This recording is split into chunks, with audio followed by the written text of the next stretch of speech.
Auschwitz-Birkenau was the largest extermination center created by the Nazis. It has become the symbol of the Holocaust and of willful radical evil in our time. The album you will see presented here is known as the Auschwitz album, and it is the only surviving visual evidence of the process of mass murder at Auschwitz-Birkenau. The album is unique. There is not a similar album of its kind in the entire world. It documents, in photos from every direction and from every angle, the arrival at Auschwitz, the selection of those slated for immediate death, and of the few who were destined to be slave laborers, the confiscation of their property, and the preparation for the physical annihilation of a transport of Jewish people. This transport of Hungarian Jews from the area of Carpatho-Ruthenia arrived at the ramp of the extermination camp Auschwitz-Birkenau in May 1944. In the photos, we see the men, women, and children step out of the overcrowded train, traumatized and fearful after their horrendous journey. They have no clue that they have just been delivered to a death factory, and that few of them will survive. Survivor and Nobel Peace Prize laureate Elie Wiesel described his arrival as a teenager at Auschwitz. Every yard or so, an SS man held his gun trained on us. Hand in hand we followed the crowd. Men to the left, women to the right. 8 words spoken, indifferently, without emotion. 8 short, simple words. For a part of a second, I glimpsed my mother and my sister moving to the right. I saw them disappear into the distance, while I walked on with my father and the other men. I did not know that at that place, at that moment, I was parting from my mother and my sister forever. The selection process carried out by SS doctors and wardens took place 24 hours a day, 7 days a week, as train after train unloaded its human cargo. Most Jews were sent immediately to the left, to their death. The undressing rooms of the gas chambers were not sufficient for the masses of Hungarian Jews who arrived daily in the summer of 1944.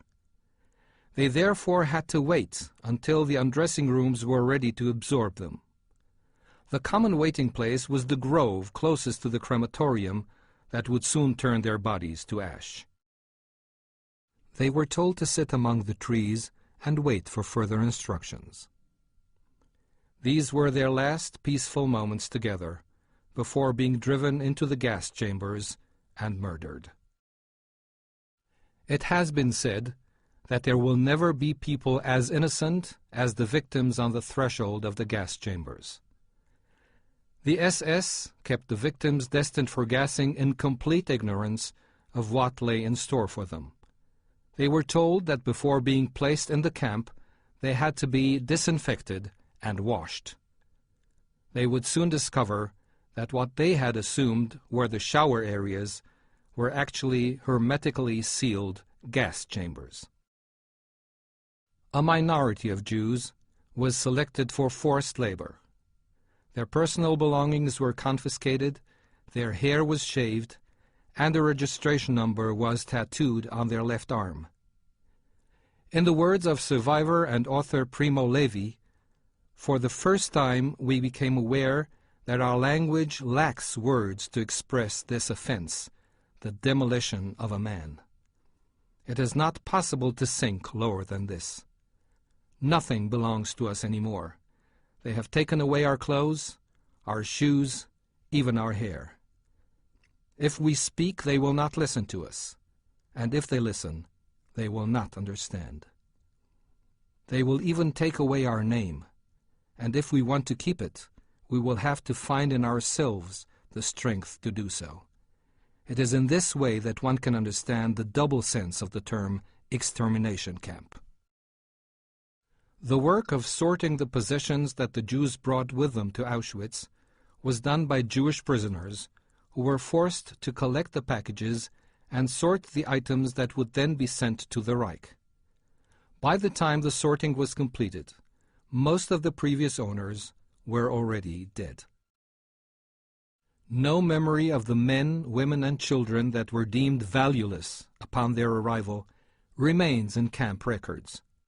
This album is the sole witness to their fate. The Auschwitz album was discovered after the war by Lily Jacob, a survivor of the transport pictured here. Lily gave the album to Yad Vashem, where she knew that its tragic contents would be safeguarded for posterity and shared with generations to come.